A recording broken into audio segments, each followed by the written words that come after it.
Hi everyone, it's Mrs. Fondra here, and today our lesson is all about cave art.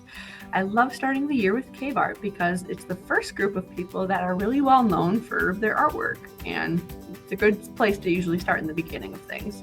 So I'm going to go over a presentation with some pictures and talk a little bit about cave art and what it's all about. And then we're actually going to do a virtual tour of one of the most famous caves in the world. So I'm going to jump right in here. I have two screens going, so if I'm looking back and forth, that's why. But I want to show you our presentation that I'm going to be showing to everybody in school as well. So we all are seeing the same stuff here. All right.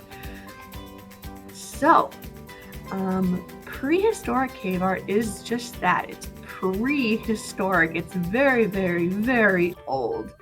Some experts even believe that cave art is over 37,000 years old. Now, when you think about some other times we've looked at in the past, like ancient Egyptian, for example, that group of people and their art is 5,000 years old. So if you do the math, 5, 10, 15, 20, 25, 30, 35, 40, it's like 7 or 8 times older than even them. So it's the first art there is. Oopsies, keep going. Prehistoric art can actually be found all over the world. The reason why some people believe that is, some scientists say that at one point, Earth had all of its continents, or those bodies of land, were all together. But eventually, as time went on, you can see it slowly broke apart to the world we know today. So cave art is found everywhere. It looks a little different from place to place depending on the people that were making it, but there are some things in common. So let's take a look at a few examples. This is one found in Africa. You can see that they have some bison and some people on the left and a person carrying a large rock on the right. In Europe, they had a lot of paintings of animals, which we're going to talk about just a second a little bit more. So you can see there is a bull with maybe some calves and cows running alongside, and even some panthers or some saber-toothed cats.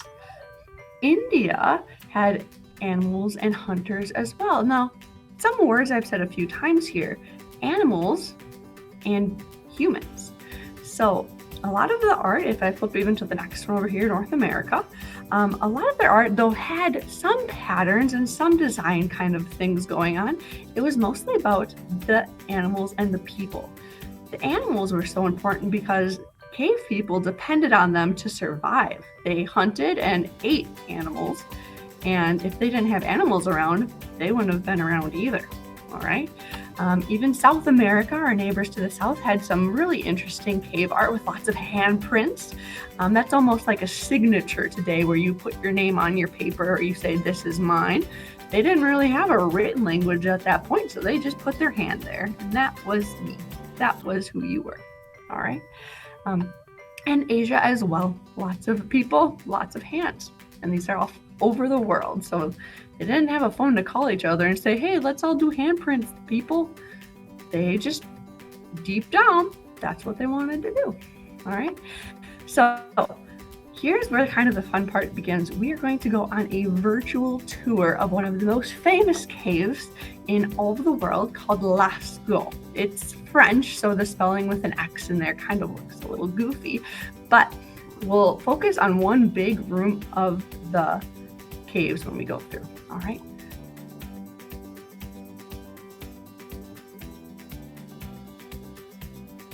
So it's just amazing the amount of detail and the lines and all of the thought that went into that cave work. And a lot of people, when they think cave man or cave lady, they think, oh, they weren't very smart. They were really old and they didn't have school like we did. But when you look at those paintings, they did know what was going on. And that's why we consider it art. They were trying to capture the world around them. And they did a pretty nice job of it, in my opinion, as well. So from here, I'm actually going to be jumping into another video because I have to show you a few things to get ready for this project. All right. We in the building are going to be doing a clay project But bringing clay home and bringing it back to school to be fired in the kiln does not work very well because your project would probably break. So I will be teaching you how to make your own clay dough. Okay, it works kind of like Play-Doh, but it's fun to be able to build things at home as well. So I'll get into that in just a little bit in the next video. Hopefully we took a little bit away from this lesson as to why cave art is art and why it's a good place to start when you're looking at art through the time. All right. If you have any questions or follow-up things, please leave me a comment or email or let me know. I'd love to get more into this with you. All right. Have a great rest of your day, and hopefully I'll see your projects soon.